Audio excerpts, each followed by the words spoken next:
Here to talk more about this now is Alon Ben-Meir. He is a political science professor at New York University's Center for Global Affairs, and he closely follows the Israeli political scene. Professor, thanks for being with us. Thank you. It's my pleasure. Let's try to go out on a limb and try to guess as to who could be the winner out of today's election. It is entirely possible that the foreign minister, Tzipi Livni, could win the votes today.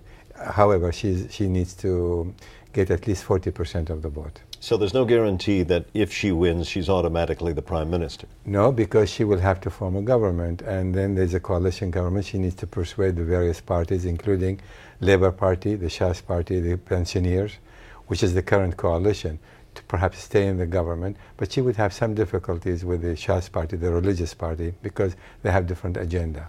If we were to try to give a quick definition to Tzipi Livni, what would that be? How would you classify her? I think she comes from a very conservative background. That is, she was on the right.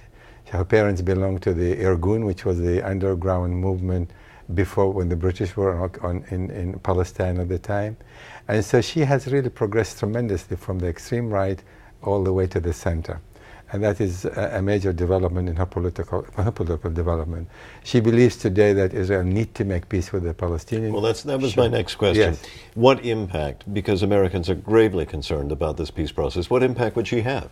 I think she will have tremendous impact, because she, along with Sharon before her, concluded that that occupation is not sustainable, and therefore Israel must make peace with the Palestinians. Otherwise, Israel could become a binational state, and as a result, basically Israel would lose its Jewish national identity, which is unacceptable.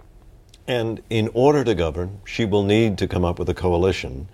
How great a challenge will that be?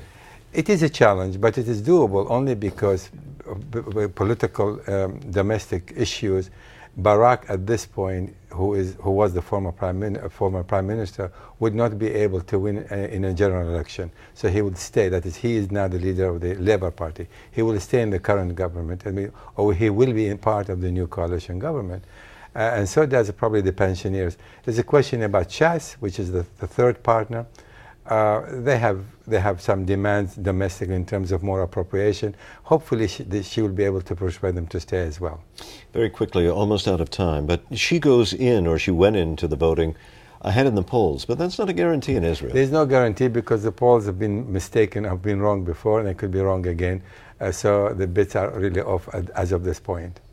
Professor Ben-Meir, thank you very much for joining us today. It's my pleasure. Thank you for having me.